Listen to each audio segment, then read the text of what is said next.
নিম্নলিখিত আমলগুলো প্রতিদিন করার চেষ্টা করি। সূরা ইখলাস 1000 বার, ছোট দুরূদ সাল্লাল্লাহু আলাইহি ওয়াসাল্লাম 1000 বার, লা ইলাহা ইল্লাল্লাহ 5000 বার, আস্তাগফিরুল্লাহ ওয়া আতুবু ইলাইহি 1000 বার। এছাড়াও চেষ্টা করি আমলগুলি করার। দুরূদ ইব্রাহিম 100 বার, ইয়া যাল জালালি ওয়াল ইকরাম 100 বার, লা হাওলা ওয়ালা কুওয়াতা ইল্লা বিল্লাহ 100 বার, সুবহানাল্লাহ আলহামদুলিল্লাহ লা ইলাহা ইল্লাল্লাহ আল্লাহু আকবার 100 বার, দোয়া ইউনূস 100 বার। আমি আল্লাহর সন্তুষ্টির জন্য আর কি কি আমল করতে পারি? মাশাআল্লাহ মাশাআল্লাহ। সামনে দেখা যাচ্ছে ভাই, যেই হন না কেন আপনাকে বলবো যে প্রথম কথা হলো যে আপনি যেগুলো নিজের জন্য আবশ্যক করে নিয়েছেন, কোরআন হাদিস এগুলো কেউ আবশ্যক করে নাই আপনার জন্য, এটা আপনি মাথায় রেখে যে প্রতিদিন 1000 বছরে ইখলাস কুল হুয়াল্লাহু সূরা পড়তে হবে, দুরূদ 1000 পড়তে হবে, এরকম কোনো নির্দেশ কোরআন হাদিস আপনাকে দেয় নাই। এটা আপনি নিজের জন্য একটা রুটিন বানিয়ে নিয়েছেন আপনার নিজের সুবিধার জন্য, যে আমি নিজের উপর একটা আমল চাপায় নিলাম, আমি চাপায় নিয়েছি, শরীর আমাকে চাপায় দেয়।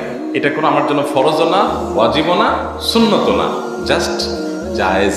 সে জায়েজটা হবে তখন যখন আপনি আমার নিজের ফজিলতের জন্য একটা ফিগার ফিক্স করে রাখলে আমার করতে সুবিধা হয়, নাহলে করা হয় না।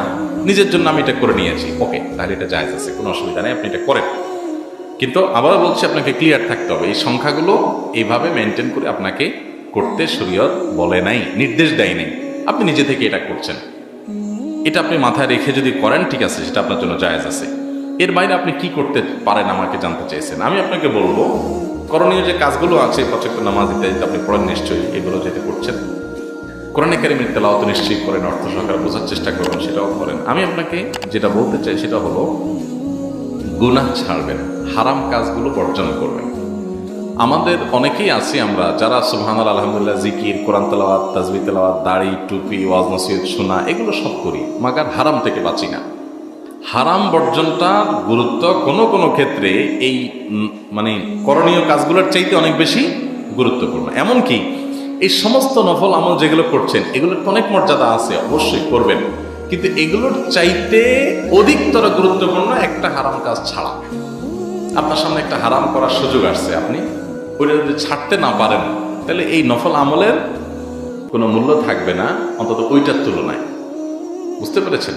এই জন্য গুনাহ ছাড়বেন। কিরকম গুনাহ? চোখের গুনাহ, সেটা ফেসবুক হোক, ইউটিউবে হোক, রাস্তায় হোক, চোখকে নিয়ন্ত্রণ করতে পারেন, কঠিন একটা কাজ। এটা করতে পারছেন, আপনি সাকসেস।